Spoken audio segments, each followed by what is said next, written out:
So I'm going to try to make this video very fast and I'm going to try to speak fast, although this is not my thing. But I want to weigh into this conversation between this young lady in the UK who said the husband took her out of his COS, which is the sponsorship, which means she was depending on the husband's visa in order for her to stay in the UK.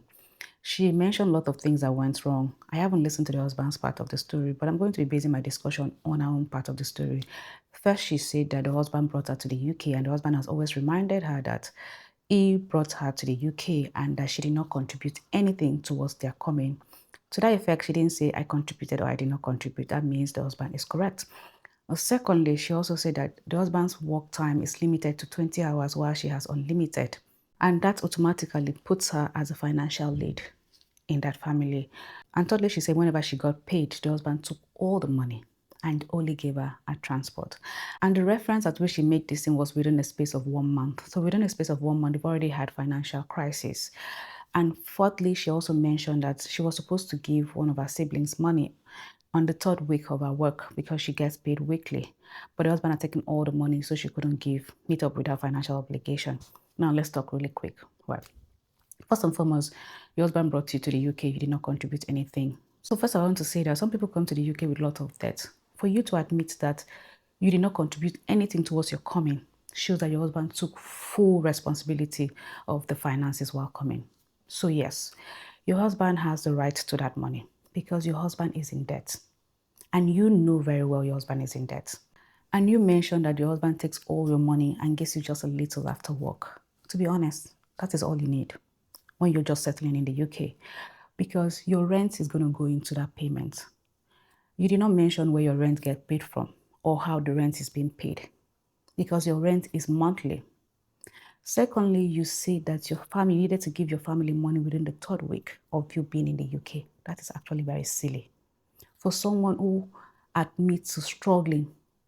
So it means you do not understand the financial implication of sending money back to people at home when you're still struggling.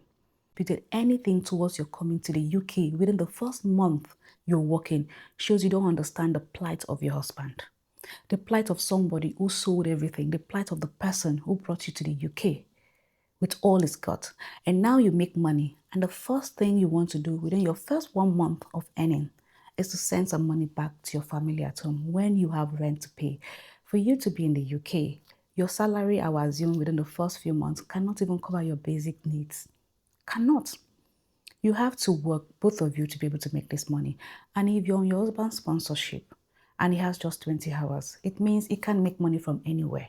You need to take the financial lead. You are the husband in that marriage right now. And that is the truth. You said your husband is giving into drinking. Look, when I first came to the UK, I was depressed. I was seriously depressed. I didn't give in to drinking because drinking is not my thing. And most people are depressed when they first travel because it is not easy. I came into the UK as a student. I paid 75% of my bills. I did not spend on housing because I lived with my brother. I didn't spend on food because I was fed. I only started paying for housing when I felt I was okay, financially okay to pay. And even at that, I got my first car within 3 months in the UK. So I did not come into the UK broke. I came into the UK prepared, right? But I was still depressed. I was seriously depressed because change of environment, change of everything. I don't know what I was struggling from, but I had struggles, right? Now, this is me who came into the UK. Okay. Then consider people who came into the UK without money. I've seen a lot of people. I have seen a lot of people and I've helped a lot of people because I know what it takes when you come into this country. Shishi, nobody gives you £1. And I understand exactly what it takes for people struggling. But I feel so sorry for women and men who don't understand what it is to come together as a pair. I feel sorry for you because when you come into this country, lady, you're the man. If you're the one to work, you're the man. That is how your relationship is going to work. And when you make that money, give all of it to your husband. Apart from this period of time, I don't advise that. But that is the only way you are going to get out of debt and your relationship is going to work because your husband has to settle the debt he is owing. After he must have finished settling this debt, it might take up to a year. I am not kidding.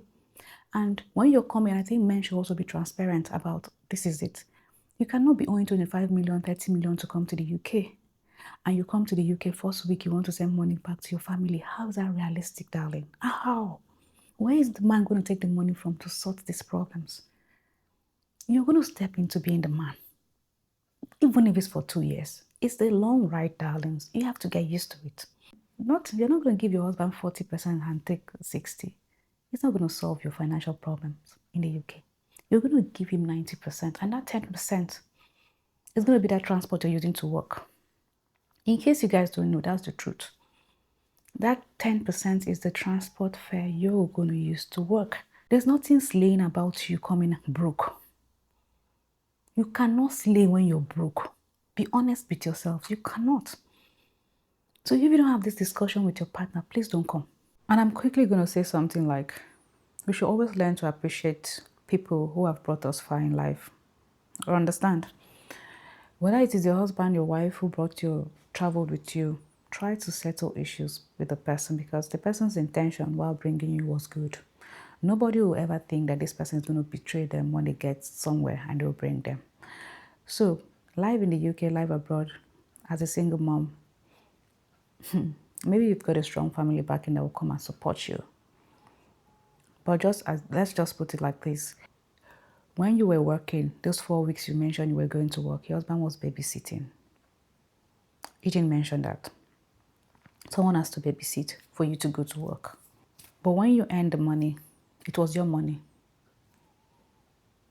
No, it's not. As a matter of fact, you're owing your husband. But we have to stop scaring people with all this nonsense because it's just little greed. It's greed. Once you make money, and apparently it happens to people who have not made money before, young girls that have not made money before. Honestly, and that is why the younger girls need to start working and stepping into financial lead. Our young girls are not used to leading financially. We are not used to it. Once they make money, they want the money all to themselves.